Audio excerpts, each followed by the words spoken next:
Il a prêté son téléphone à une jeune fille en larmes dans le métro, sans savoir qu'elle était une Harry en fuite à la recherche du grand amour. « Je suis désolé, je n'ai plus mon téléphone. Je ne peux appeler personne. » Sa voix était mince, presque noyée par le bruit sourd du train qui approchait. « Je n'ai que quelques minutes avant mon train, désolé, » marmonna un homme en s'éloignant. Il était près de 21 heures à la station de métro East 86e Street.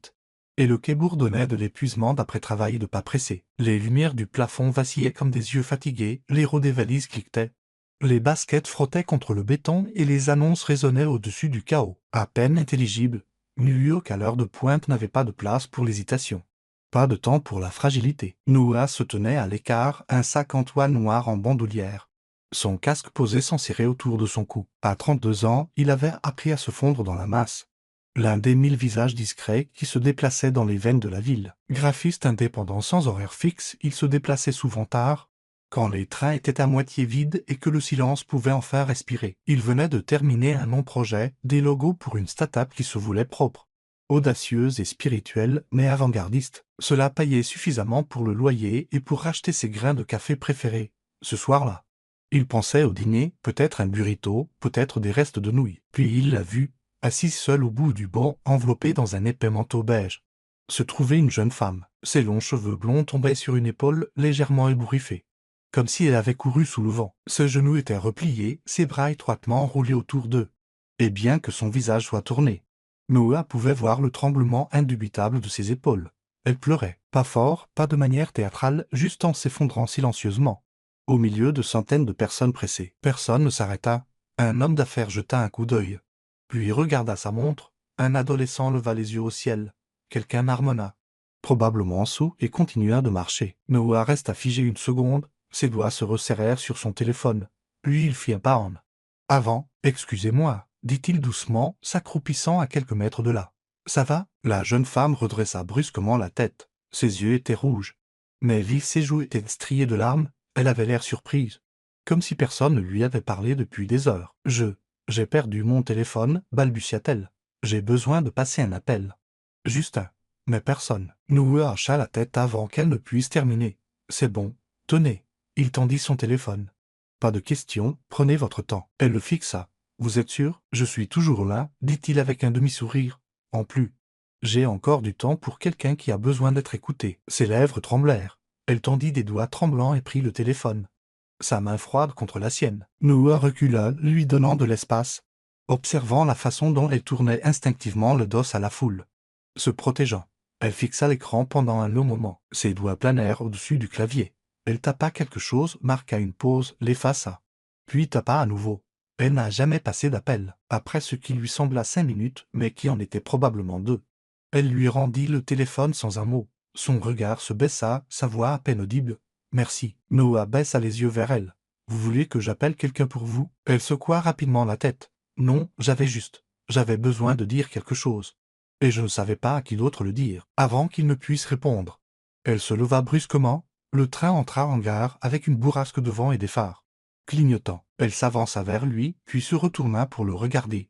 Juste une seconde. Ses yeux contenaient quelque chose que Noah ne pouvait pas nommer, quelque chose comme de la douleur ou peut-être des excuses. Puis elle disparut dans la foule. Noah resta là alors que le train s'éloignait, son téléphone encore chaud dans sa main. Il regarda l'écran instinctivement. Une fenêtre de message était toujours ouverte. Elle avait tapé quelque chose, mais elle n'avait jamais appuyé sur envoyer. Il était écrit « Je ne veux pas l'argent.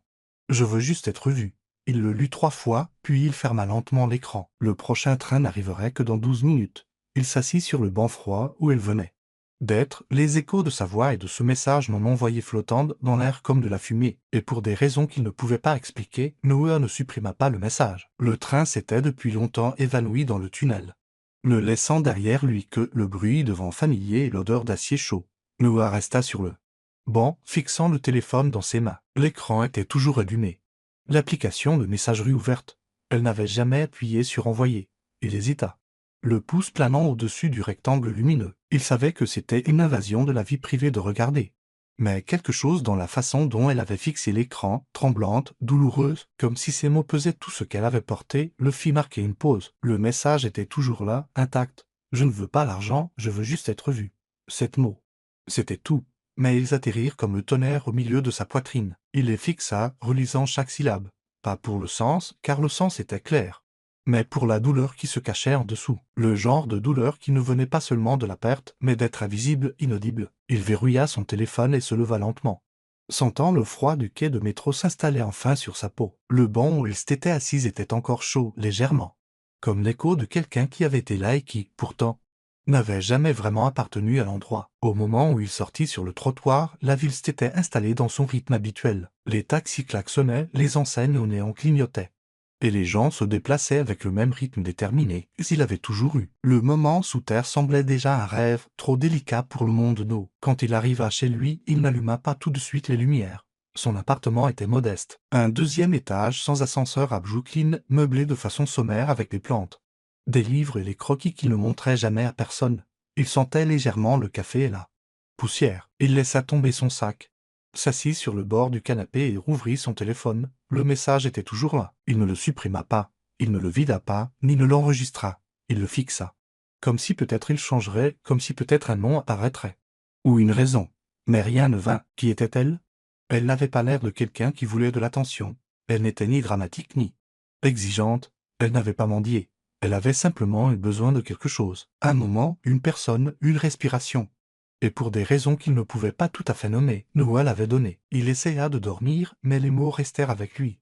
Chaque fois qu'il fermait les yeux, il flottait derrière ses paupières. Chaque fois qu'il s'endormait, il voyait son visage rouge d'avoir pleuré, mais composé. Des yeux trop fatigués pour quelqu'un de si jeune. Des cheveux blonds tombant sur le col de son manteau. Ce regard qu'elle lui avait jeté juste avant que les portes du train ne se ferment. Il l'avait aidé, cela aurait dû suffire. Une étrangère dans la ville, un moment de gentillesse. Mais il n'avait pas l'impression que c'était terminé. Il se leva quelque temps après minuit, se fit du thé. Ouvrit son carnet de croquis. Il ne la dessina pas. Il n'était pas ce genre de personne. Mais les lignes qui se formaient sous son crayon contenaient son silence, sa pause, son attente. Au matin, le message était toujours dans son téléphone. Noah ne savait pas qui elle était. Il ne savait pas où elle était allée. Il ne connaissait même pas son nom. Mais d'une manière ou d'une autre, il savait que ce ne serait pas la dernière fois qu'il penserait à elle. Et quelque part, au plus profond d'une partie de lui qui osait rarement espérer, il se demanda si elle reviendrait. Pas pour le téléphone, pas pour le message, mais pour ce seul moment où quelqu'un l'avait simplement vu. La ville bougeait comme toujours, trop vite, trop fort, trop remplie de gens, trop pressée d'être. N'importe où sauf ici.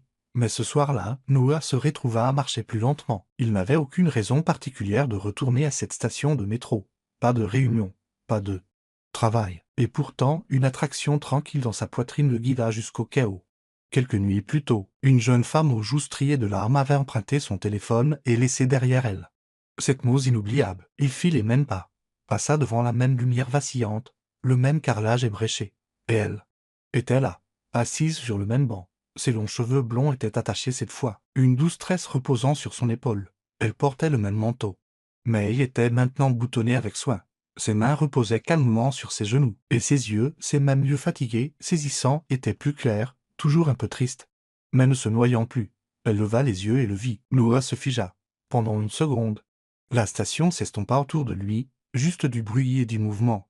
Mais son regard le stabilisa. Elle se leva et fit un pas lent vers lui, ses bottes claquant doucement sur le béton. « Je ne pensais pas vous revoir, dit-elle. » Sa voix était douce, mais ferme maintenant. Une assurance qui n'avait pas été là avant. Noah sourit, incertain de quoi dire. Elle baissa les yeux, puis le regarda à nouveau. Mais, tous les jours depuis, je suis venu ici, pas parce que je devais, parce que je le voulais. Je n'arrêtais pas de penser que peut-être l'homme aux yeux gentils repasserait par là. Noah cligna des yeux. Vous m'attendiez? Pas en attente, dit-elle, se corrigeant doucement. Juste en espérant. Il laissa échapper un souffle. Quelque chose entre un rire et de l'incrédulité. Ils restèrent en silence un instant, le train grondant au loin. Puis elle pencha la tête vers les escaliers. « Voudriez-vous prendre un café avec moi ?» Noah hocha la tête. « Oui, j'aimerais bien. » Ils marchèrent ensemble jusqu'à un petit chariot à café au coin de la rue. L'un de ces petits chariots argentés qui sentaient toujours l'espresso brûlé et la cannelle. Ni l'un ni l'autre ne parla beaucoup. Ce n'était pas gênant, juste calme. Comme si la ville avait baissé le volume pour eux. Il lui acheta un thé. Elle y ajouta juste un peu de lait.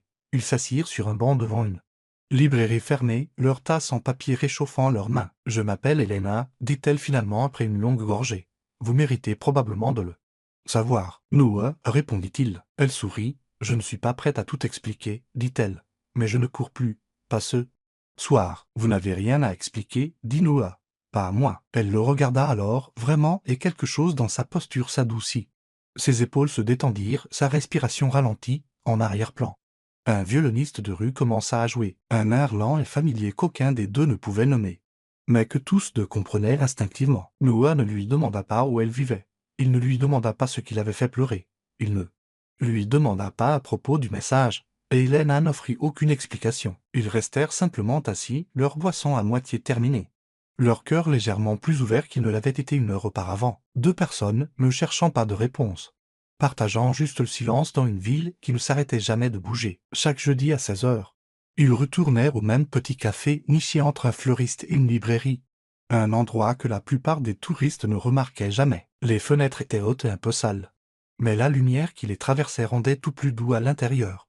Comme si même les choses dures de la vie pouvaient s'assouplir un peu ici. Il y avait toujours du calme l'après-midi. La barista, une femme nommée June, a pris leur commande dès la 2e semaine, chez pour Helena. Café noir avec une touche de cannelle pour Noah. Elle ne posait jamais de questions.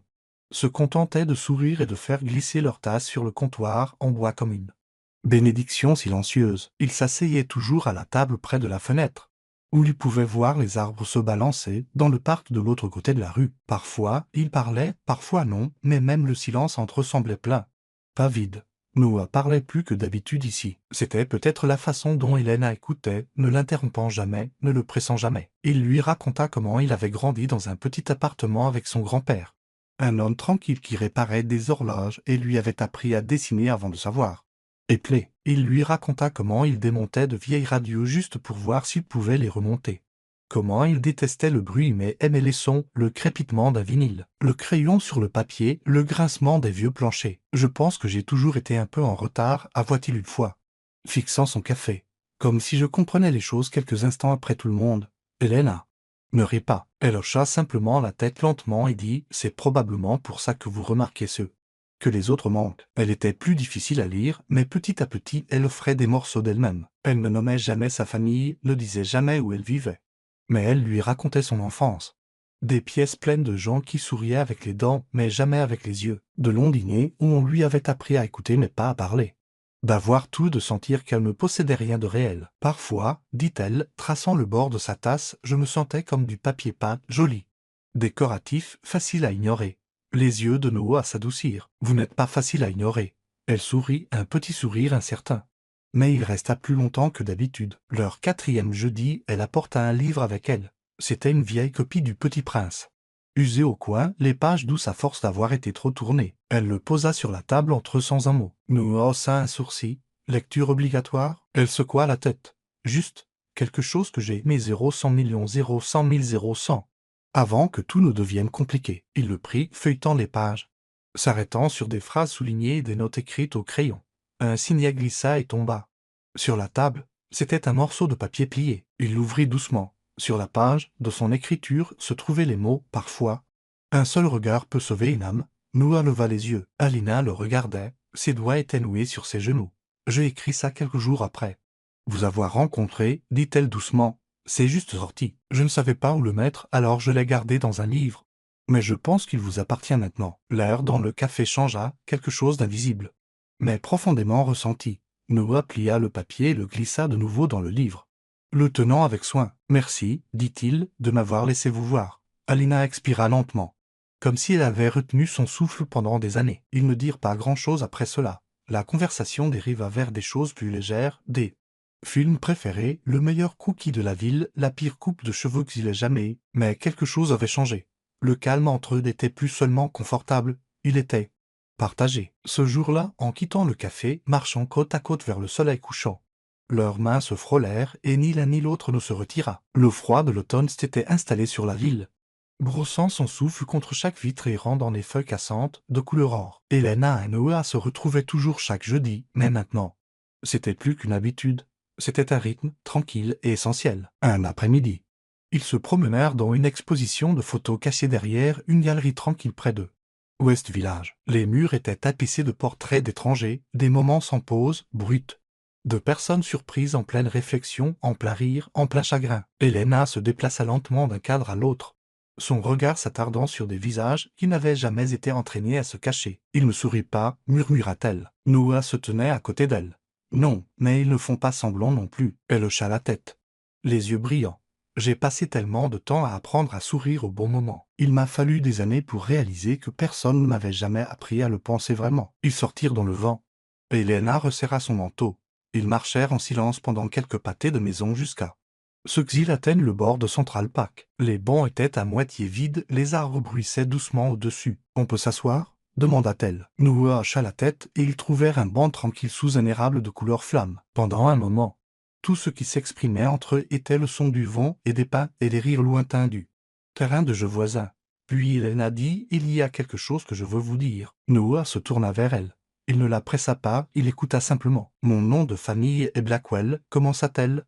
Sa voix calme et ferme. Elena Blackwell. Mon père est Thomas Blackwell. Si vous avez lu la section Affaires au cours des 20 dernières années, vous connaissez probablement ce nom. » Noah ne réagit pas. Il se contenta de regarder son visage. « J'étais censé me marier avec quelqu'un, continua-t-elle. Pas par amour, par commodité, pour l'image. La fusion entre deux entreprises allait être scellée avec une robe de mariée et un sourire public. » Elle marqua une pause, son souffle se coupant légèrement. « J'ai essayé de leur dire que je ne voulais pas de ça. Que c'était comme si je me vendais en soie et en diamants. Ils ont dit que j'étais émotive. Instable, ingrate. » Les mains de Noah étaient toujours dans les poches de son manteau. Mais il se pencha un peu plus près. « Alors, dit-elle, sa voix tremblant maintenant. Je suis partie en courant. J'ai fait un sac, laissé mon téléphone dans un taxi. Et j'ai disparu dans la partie de la ville où personne de mon monde ne cherche jamais. » Noah ne parla pas un instant, puis il dit simplement « Ça ne ressemble pas à une fuite, ça ressemble à de la survie. » Elle se tourna vers lui alors, entièrement vulnérable. « Avant, je croyais que personne ne pourrait m'aimer si je n'étais pas une Blackwell. Si je ne venais pas avec le nom, l'argent, l'image. Mais vous ne m'avez jamais demandé qui j'étais, vous m'avez juste vu. » Les yeux de Noah ne sillèrent pas, parce que c'est tout ce dont j'avais besoin de voir. Le silence entre eux s'adoucit, comme une couverture drapée sur de vieilles blessures. À partir de ce jour, ils commencèrent à occuper davantage la vie l'un de l'autre. Ils lurent dans le parc, parcoururent les boutiques d'antiquités, se passèrent des notes pliées sur des petites tables de café. Noah lui montra un magasin de disques cachés. Elle l'initia à la joie des croissants au chocolat à minuit. Ils n'ont jamais posé d'étiquette, ils ne se sont jamais pressés, mais morceau par morceau.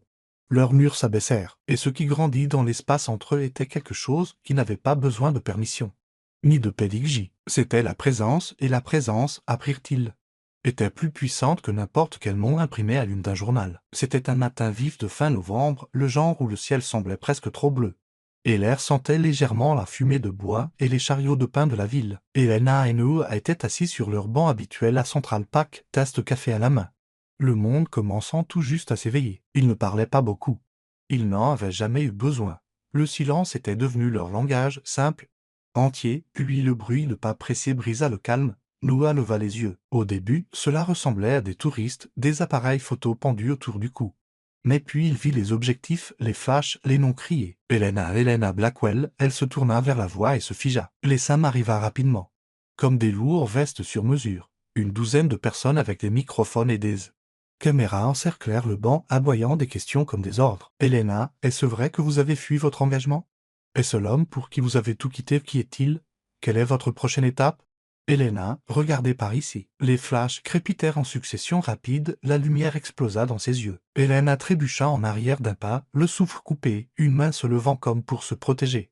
Son autre main chercha celle de Noah, mais il était déjà en mouvement. Sans un mot, Noah enleva sa veste et l'attrapa doucement sur sa tête et ses épaules, protégeant son visage des flashs. Il se plaça entre elle et les caméras, les bras légèrement écartés, sa voix ferme mais calme. « Elle ne vous doit aucune réponse, dit-il. Ce n'est pas de l'actualité.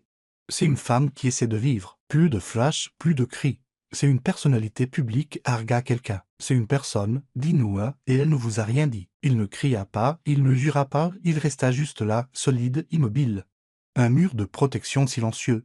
Puis il se tourna vers Elena, prit sa main et murmura « Viens ». Ils coururent à travers les sentiers sinueux du parc, dépassant des augures matinaux et des promeneurs de chiens surpris, dans des rues latérales étroites et à travers des avenues, leur souffle embuant l'air froid, leurs bottes claquant sur le trottoir en rythme. Ils ne s'arrêtèrent que lorsqu'ils atteignirent une ruelle tranquille derrière une vieille librairie, hors de vue, à bout de souffle. Noah s'appuya contre le mur de briques, le cœur battant, tenant toujours sa main. Elena se tenait devant lui, tremblant. Pas à cause de la course, mais de quelque chose de plus profond. Elle repoussa la veste. Ses yeux brillants de larmes. Je n'ai pas peur des caméras, murmura-t-elle. La voix tremblante. Ce ne sont pas les flashs ou les gros titres. Elle fit un pas de plus. J'ai peur d'être vue et de ne pas être vue quand même. Noah ne parla pas. Il la tira simplement doucement dans ses bras. Elle pressa son visage contre sa poitrine. Le battement sourd de son cœur contre sa joue. Dans cette ruelle, dans le calme après la tempête, Helena lâcha prise. Non seulement de la panique mais d'années de contrôle, de faire semblant, de sourire pour des gens qui ne voyaient que son reflet, jamais sa profondeur. Noah n'essaya pas de réparer quoi que ce soit. Il ne dit pas qu'elle était en sécurité ou que tout irait bien. Il la tint juste comme quelqu'un qui savait comment porter le silence, comme quelqu'un qui avait été invisible aussi, et cela, réalisa-t-elle, fut la première fois de sa vie qu'elle se sentit vraiment visible. La pluie vint vite, inattendue. Une minute, il marchait sur Lexington en silence, la suivante. Le ciel s'ouvrit comme un barrage brisé. Ils coururent sans parler, passant devant des cafés fermés et des boutiques. Des rires glissant entre des halètements. Noah repéra la lueur chaleureuse en premier. Une vieille librairie avec des fenêtres embuées et une enseigne tordue qui disait Grand Aman. Doteuse. Ils se faufilèrent à l'intérieur juste au moment où le tonnerre éclata. La cloche au-dessus de la porte tinta d'un air fatigué et l'odeur de vieux papier les enveloppa comme un souvenir. Il n'y avait personne au comptoir, pas de clients. Juste des étagères et des étagères de titres oubliés et d'histoires usées par le temps. Noah s'épousta l'eau des épaules, secouant la tête. Je suppose que cette ville a encore quelques cachettes. Helena ne répondit pas. Elle se tenait près de l'entrée, respirant fort. Une main toujours accrochée au bord de son manteau, comme si elle n'avait pas réalisé qu'elle s'y était tenue. Il se tourna et aperçut le regard dans ses yeux. Elle ne regardait pas les livres, elle le regardait. Comme si elle voyait quelque chose qu'elle ne s'était pas permis de voir jusqu'à présent. Ou peut-être quelque chose qu'elle n'avait pas osé croire réel. Il la conduisit au coin du magasin, où un fauteuil était posé sous une lucarne poussiéreuse, une petite lampe de lecture bourdonnait. Doucement à côté, ils s'assirent, Noah sur le sol à côté d'elle. Helena recroquevillée dans le fauteuil comme une enfant rentrant de la tempête. Pendant un moment, ils écoutèrent juste la pluie, puis Helena parla. Sa voix était petite mais tranchante dans son honnêteté. J'ai passé la majeure partie de ma vie à me faire dire quoi faire ou me tenir, qui être. Tout, de la façon dont je coiffe mes cheveux aux gens que j'ai le droit d'aimer, a été décidé pour moi. Elle fit une pause, ses mains se tordant dans le tissu du manteau de Noah. Je sais être obéissante, comment jouer un rôle, mais je ne sais pas comment faire confiance. Je ne sais pas comment laisser quelqu'un entrer et croire qu'il restera. Elle baissa les yeux, honteuse du tremblement de ses doigts. Noah n'essaya pas de réparer quoi que ce soit. N'offrit pas de promesses faciles ou de platitudes. Au lieu de cela, il tendit doucement la main et posa sa main sur la sienne. « Je ne sais pas ce que demain apportera, dit-il, sa voix basse et stable, mais je sais ceci. Quand vous regardez quelqu'un de la façon dont vous m'avez regardé, cette personne a de la chance. Parce que ça signifie que vous choisissez de la voir vraiment. » Il marqua une pause, son pouce brossant légèrement ses jointures. « Et vous méritez quelqu'un qui vous voit en retour. » Chaque jour, de la même manière. Helena cligna des yeux, mais les larmes vinrent quand même, calmes, implacables, comme la pluie contre la vitre. Elle ne parla pas, elle se pencha simplement en avant et posa son front contre le sien. Et pendant un long moment, ils restèrent ainsi, respirant le même petit espace, ancré par une proximité qu'aucun des deux ne comprenait pleinement, mais dont tous deux avaient déjà commencé à avoir besoin. Noah pensa que peut-être elle disparaîtrait à nouveau, qu'une fois la tempête passée, elle s'éclipserait dans les ombres de son monde. De retour au monde, aux contrats et aux obligations. Mais elle ne le fit pas, elle resta. Quand la pluie s'arrêta et que le libraire revint et haussa un sourcil face au couple bleu qui danse. Son coin lecture, Helena se leva lentement et chercha la main de Noah. Elle ne la lâcha pas, ils sortirent ensemble, le monde l'avait, l'air sentant la possibilité. Et pour la première fois, Noah réalisa qu'elle ne fuyait plus. La pièce était petite.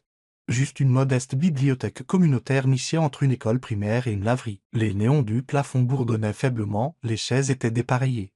Le microphone légèrement désuet, mais chaque siège était occupé et le calme avait du poids. Helena se tenait devant, dans une chemise blanche boutonnée. Ses cheveux blonds attachés en un chignon lâche et bas, sans maquillage, sans marque de créateur. Juste elle, pour la première fois entièrement elle-même, les caméras cliquaient. Mais pas avec la frénésie des tabloïds. C'étaient des journalistes locaux, des blogueurs communautaires, quelques voisins curieux. Des gens qui avaient vu les gros titres, oui, mais qui venaient maintenant pour entendre, elle, pas parler d'elle. Elle prit une profonde inspiration et s'avança. « Je m'appelle Helena, commença-t-elle. La voix stable. Pas Helena Blackwell, pas l'héritière, pas la fugitive, juste Helena. » Son regard balaya la pièce, s'arrêtant doucement sur chaque visage. Je suis parti parce que j'avais peur. Peur que si je restais, je disparaîtrais, pas du monde, mais de moi-même. J'étais entouré de gens qui voyaient mon nom, ma valeur, mon utilité, mais pas moi. Une pause, une respiration. Mais quelque chose a changé. J'ai rencontré quelqu'un qui n'a pas demandé d'explication, qui ne se souciait pas de mon nom de famille, qui m'a donné un téléphone et un moment pour être humaine. Un murmure parcourut la foule. Mais Elena continua. Je ne suis pas ici pour faire un scandale ou pour récupérer quoi que ce soit.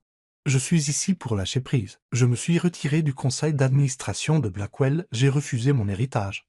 J'ai choisi autre chose. Elle sourit, un sourire doux et réel. Une vie où je ne suis pas vu pour ce que je représente, mais pour qui je suis. Les applaudissements furent doux, respectueux, pas tonitruants, mais honnêtes, tout comme la pièce. Tout comme elle. Des semaines passèrent. Les gros titres s'estompèrent, le bruit se calma. Et dans un coin tranquille de Brooklyn, Elena et Noah ouvrirent une petite librairie-salon de thé. Elle avait des planchers en bois qui craquaient et de hautes fenêtres qui captaient parfaitement le soleil de l'après-midi, des chaises dépareillées, des étagères remplies de livres d'occasion et de notes manuscrites glissées entre les pages. Il y avait un coin pour le journal intime. Une étagère pour les lettres anonymes que les gens pouvaient écrire et laisser pour des inconnus. Et un mur où les gens affichaient les réponses aux messages qu'ils avaient trouvés. Il l'a. Nommèrent Sonsen, le jour de l'ouverture.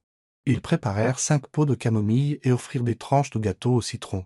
Une jeune fille écrivit à son père et laissa la lettre dans un recueil de poésie. Un homme écrivit à son moi plus jeune et l'accrocha à la fenêtre. Personne ne jugea. Personne ne demanda. L'espace était devenu ce qu'Helena avait désiré. Un endroit où les gens pouvaient exister sans explication. Un soir, début décembre, la neige commença à tomber. De doux flocons qui atterrirent comme des murmures sur le rebord de la fenêtre. Le panneau sur la porte fut basculé sur fermé. Et les lumières tamisées devinrent plus chaleureuses. À l'intérieur, Noah était assis sur le long banc en bois près de l'arrière de la boutique. Une vieille courte pointe drapée sur ses jambes. Hélène s'assit à côté de lui, ses jambes repliées sous elle. Une tasse de thé dans ses mains. Pendant longtemps. Aucun des deux ne parla. Puis Noah tendit la main dans sa poche et sortit son téléphone. « Je ne l'ai jamais supprimé, dit-il, brisant le silence comme le craquement doux d'une bûche dans une cheminée. Helena tourna la tête. Supprimer quoi? Il déverrouilla l'écran, tapa quelques fois et le lui tendit. Sur l'écran se trouvait un message. Jamais envoyé, mais toujours vivant. Je ne veux pas l'argent, je veux juste être vu. Helena le fixa. Ses lèvres s'entr'ouvrant légèrement, ses doigts planant au-dessus de l'écran. Puis, lentement. Elle tapa. Et je l'ai été. Par vous. Elle leva les yeux vers lui et appuya sur envoyer. Noah sourit. Pas le petit sourire poli qu'il utilisait avec les inconnus, mais le genre qui atteignit le plus profond de sa poitrine, le fissura et laissa entrer. Le lendemain matin, le monde était enveloppé de blanc.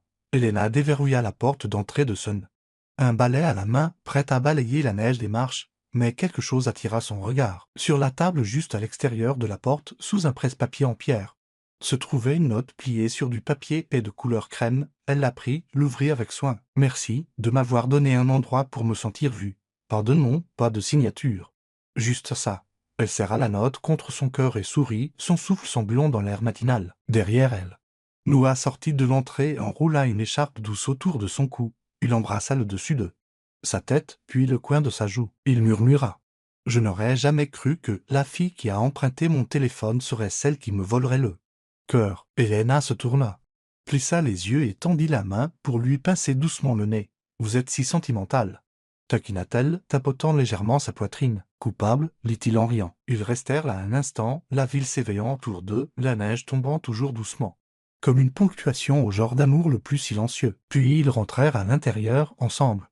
Et la petite cloche au-dessus de la porte tinta un doux accueil à qui aurait besoin d'être vu à son tour. Parfois, les actes les plus simples, comme prêter un téléphone à un étranger, peuvent changer le cours de 2 vies pour toujours. Noah n'avait pas besoin d'un nombre d'ânes passé pour voir Helena. Il avait simplement besoin d'un moment d'honnêteté et d'un cœur assez ouvert pour écouter. Helena, elle n'avait pas besoin de richesse, de pouvoir ou d'une image parfaite. Elle avait juste besoin de quelqu'un qui resterait quand elle cesserait de faire semblant. Leur amour ne s'est pas construit sur de grands gestes ou des aveux dramatiques, mais sur le silence partagé, les mains tenues malgré la peur, et le pouvoir tranquille d'être vraiment vu.